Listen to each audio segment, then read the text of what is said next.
Bonjour à tous, j'espère que tout le monde va bien. Alors ça fait longtemps que j'ai pas fait de vidéo. Là je vous fais une vidéo alors que j'ai déjà évoqué le même sujet, mais j'ai eu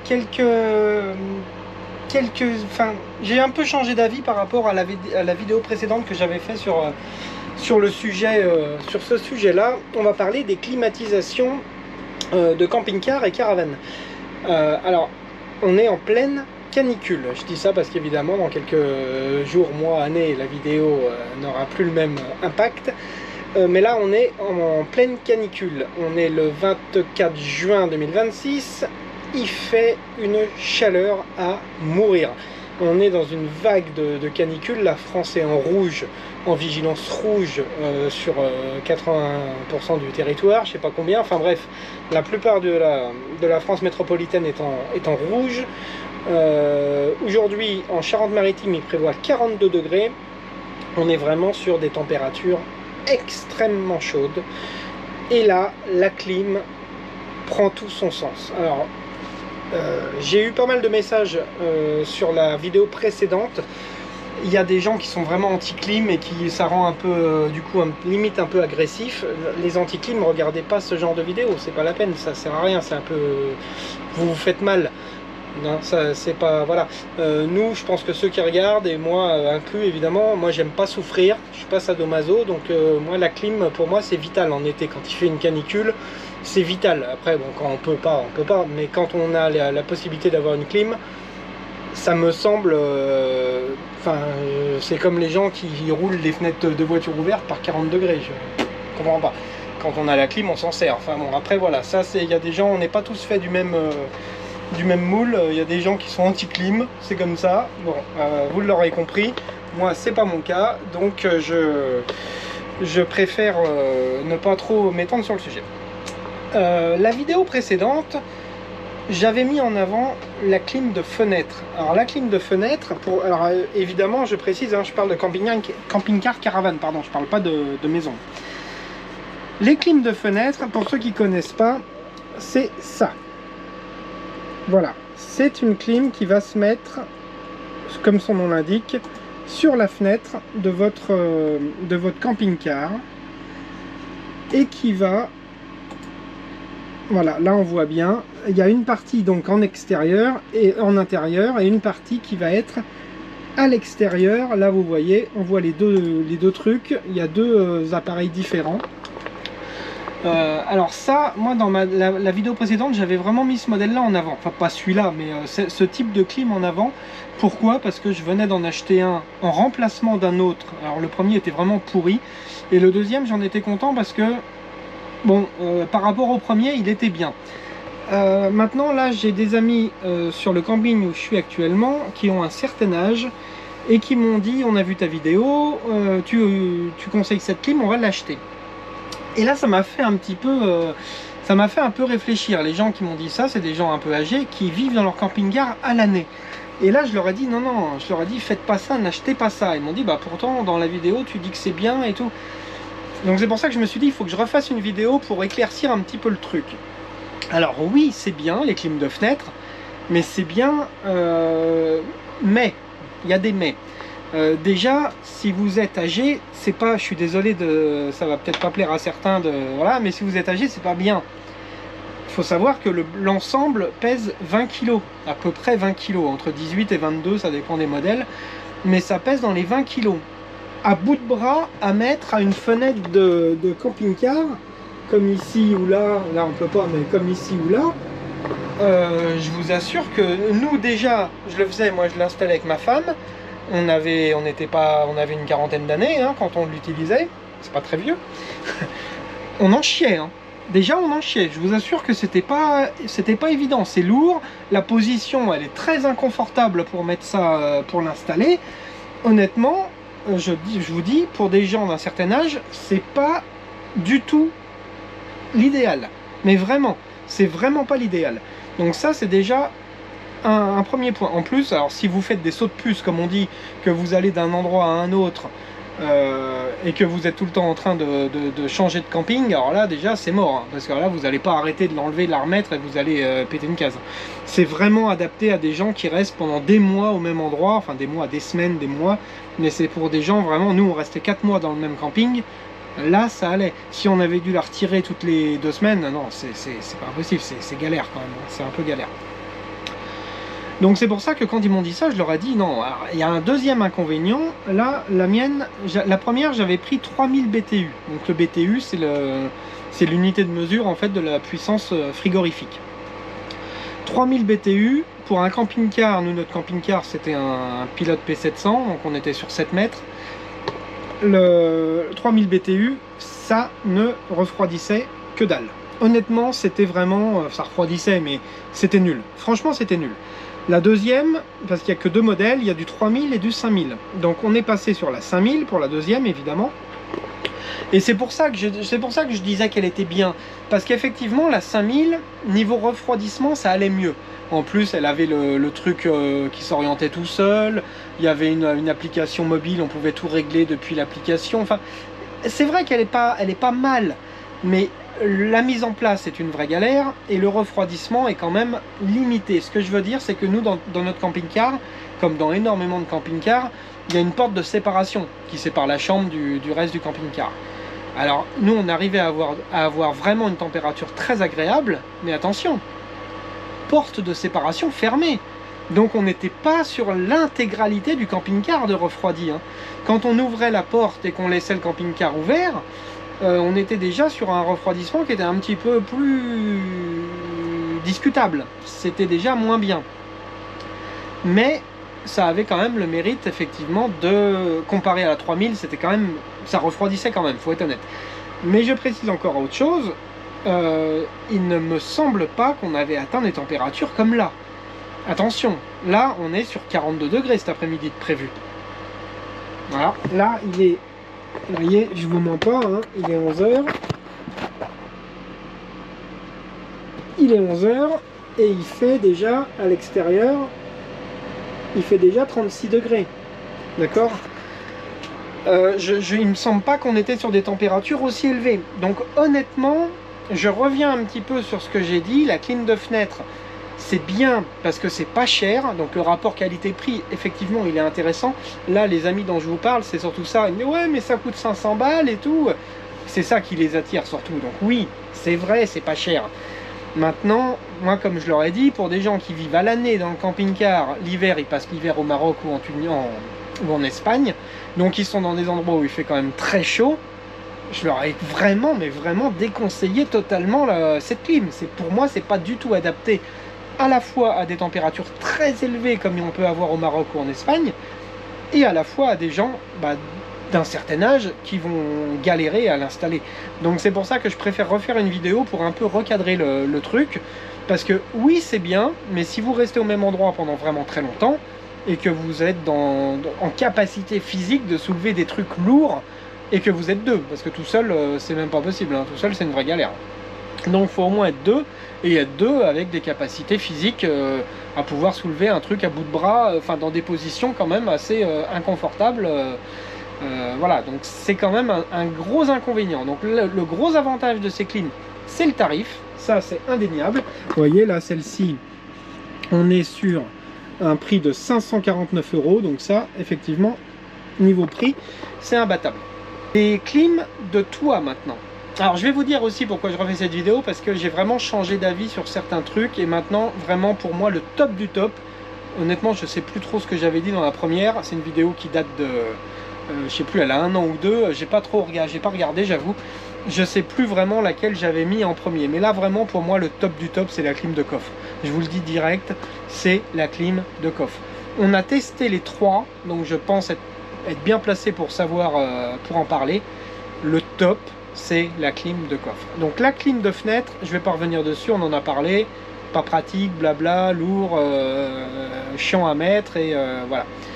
La clim de toit maintenant.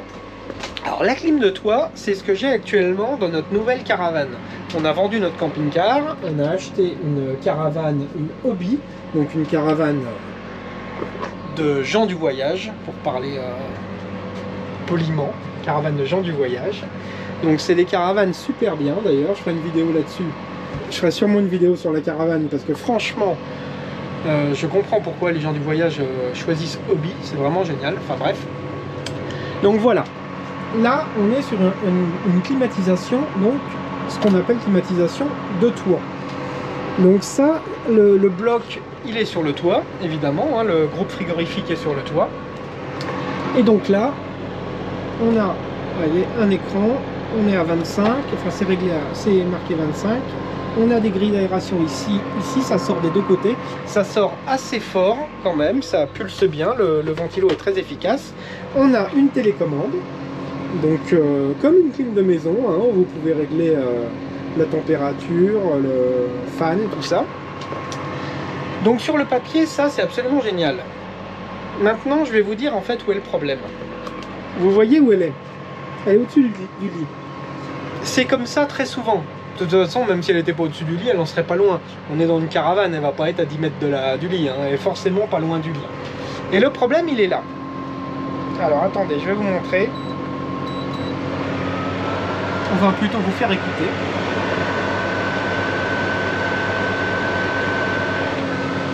Donc je ne sais pas si vous vous rendez compte du bruit que ça fait. Je vais l'éteindre pour que vous voyez la différence.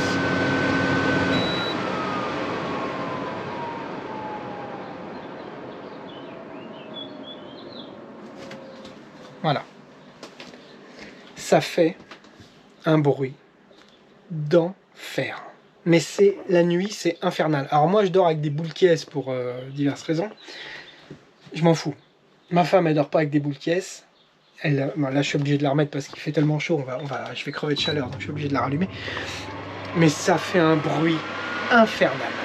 C'est-à-dire qu'honnêtement pour moi, niveau température c'est bien. Vous voyez, on a 10 degrés d'écart là avec l'extérieur. On a 36,5 dehors et là on est à 27,6, donc on a quasi 10 degrés.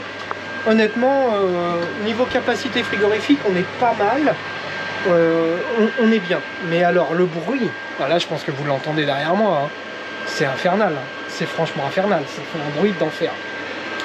C'est pour ça que pour moi la Rolls, vraiment c'est la clim de coffre.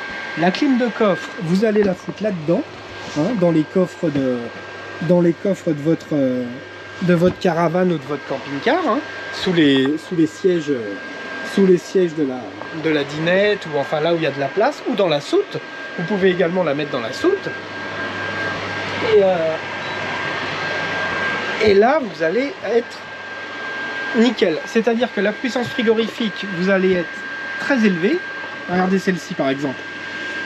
Vous êtes sur 9000 BTU. Vous voyez, c'est marqué là en gros.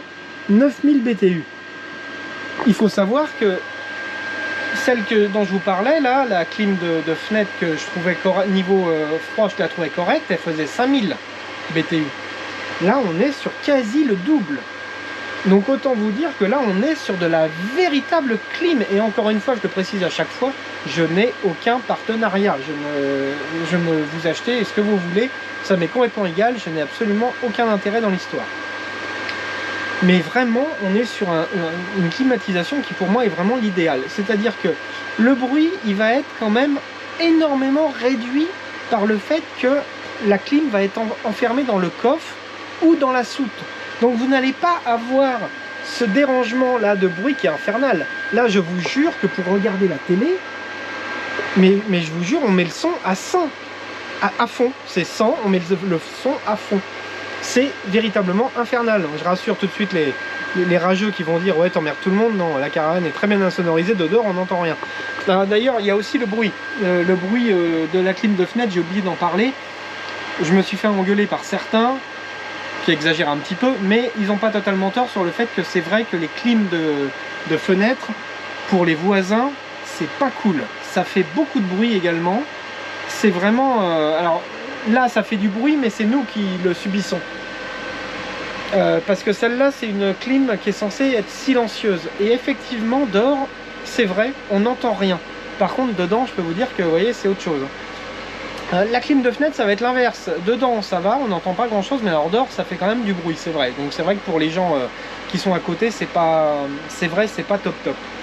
La clim de coffre, elle a cet avantage énorme que le bruit, il est contenu dans le coffre ou dans la soute. C'est-à-dire que niveau confort, vous êtes vraiment sur le top du top. Vous n'entendez quasiment rien. Quasiment rien. Si elle est dans la soute, imaginez-vous avoir une climatisation dans votre soute, vous vous doutez bien que vous n'allez pas entendre grand-chose. Donc l'inconvénient, le seul inconvénient pour moi de la clim de coffre, c'est qu'effectivement ça coûte un petit peu plus cher. Ça c'est indéniable. Là vous voyez, celle-ci c'est le premier prix que j'ai trouvé sur un site bien connu. On est à 1000 €. Voilà. On est à 1000 balles, sachant qu'il va falloir l'installer et on est sur une installation qui va être évidemment plus compliquée que l'installation d'une clim de fenêtre. Parce que là on est sur de l'installation pérenne. Elle va rester à demeure. Ça va pas être un truc que vous allez retirer et remettre. Donc l'installation est un petit peu plus compliquée. Mais le point positif, c'est que ça donne de la valeur à votre caravane ou votre camping-car. Votre clim de fenêtre, elle donne absolument aucune valeur. Parce que c'est amovible. D'ailleurs, moi, je ne l'ai même pas vendu avec le camping-car. Ça n'avait pas d'intérêt, je l'ai vendu à part. La clim de coffre, vous pouvez dire dans votre annonce, quand vous allez vendre votre caravane ou votre camping-car, caravane ou camping-car climatisé. Il fait partie intégrante du véhicule. Donc ça c'est quand même un point hyper important. Alors l'autre petit truc qui est un peu embêtant, c'est que, alors ça va faire peur à certains, mais je vous assure que c'est pas méchant, il va falloir changer les gaines, parce que les gaines de base sont des gaines cartonnées. La climatisation, il y a de l'humidité, on ne peut pas envoyer de l'air frais comme ça dans une gaine cartonnée. Il va falloir passer sur de la gaine alu. Donc ça peut paraître inquiétant, mais je vous assure qu'au final c'est vraiment pas compliqué.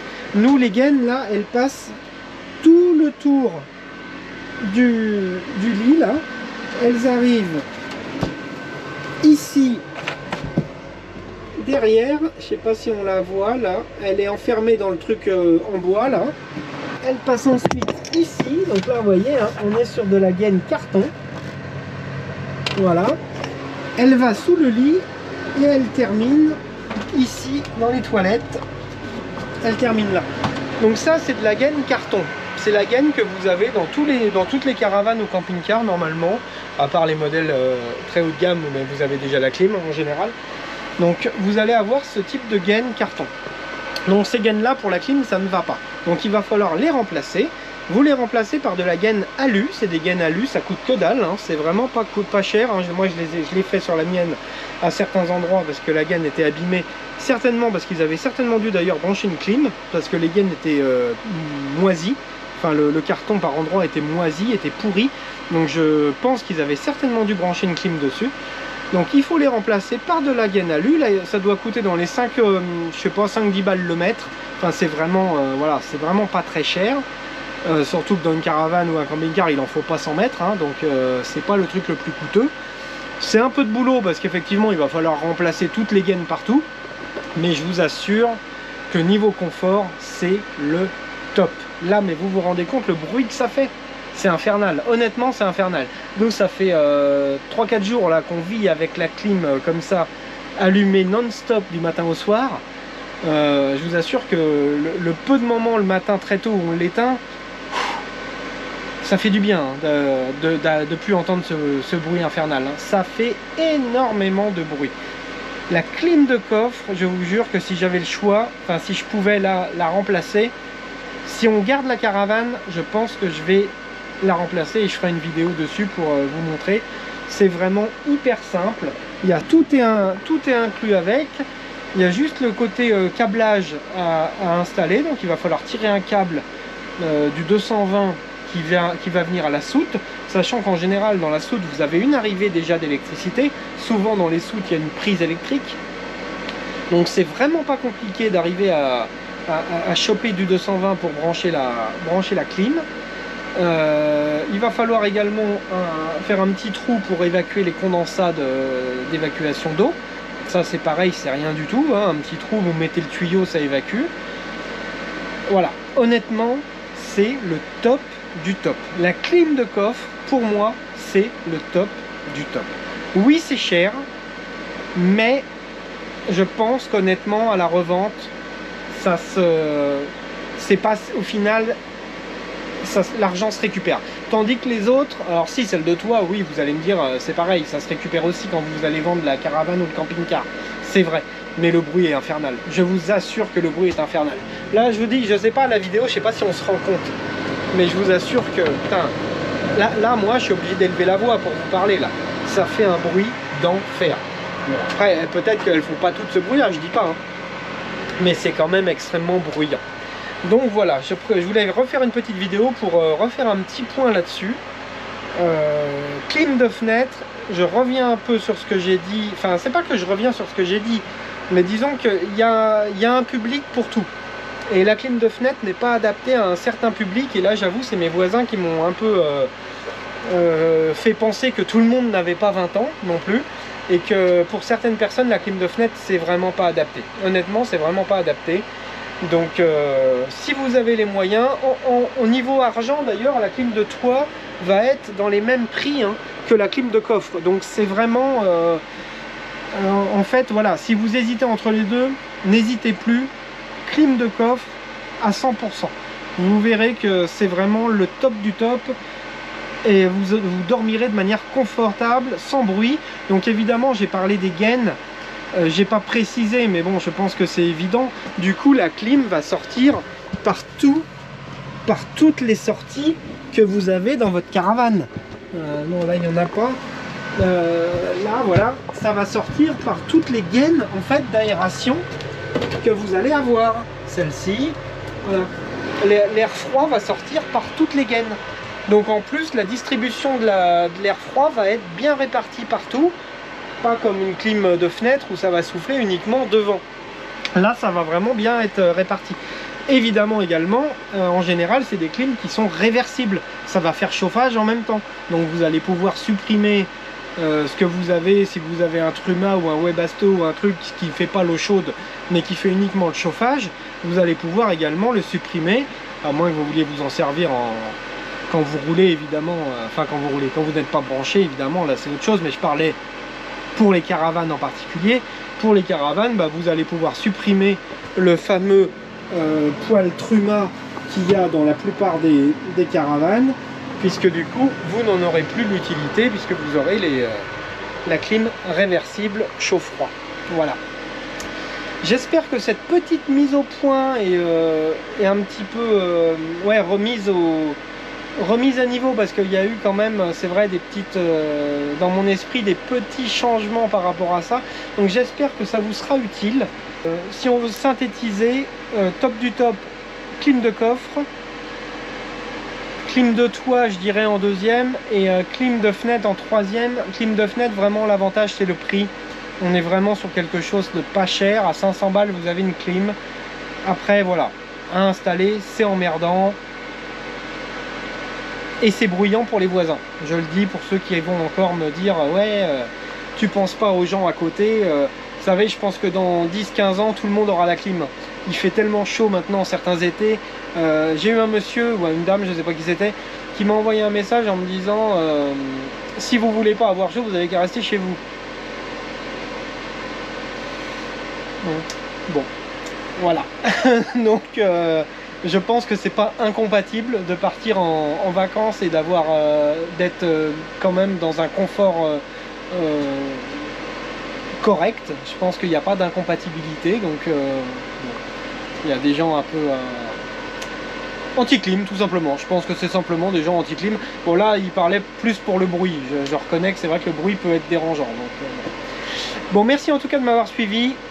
J'espère que cette vidéo vous sera quand même un petit peu utile. Si vous avez des questions, n'hésitez pas. Si je précise quand même 4,2 ampères. Pour ceux que ça intéresserait, la clim de coffre, là on est sur 4,2 ampères. C'est-à-dire que pour la plupart des campings, il n'y a pas de souci, hein. Vous avez suffisamment d'ampérage, ça passe, c'est prévu pour, évidemment. Merci beaucoup encore de me suivre. Abonnez-vous, likez la vidéo, c'est important pour le référencement. Et faites attention, protégez-vous de la chaleur. On a très chaud en ce moment. Faites gaffe à vous. À très bientôt. Merci. Au revoir.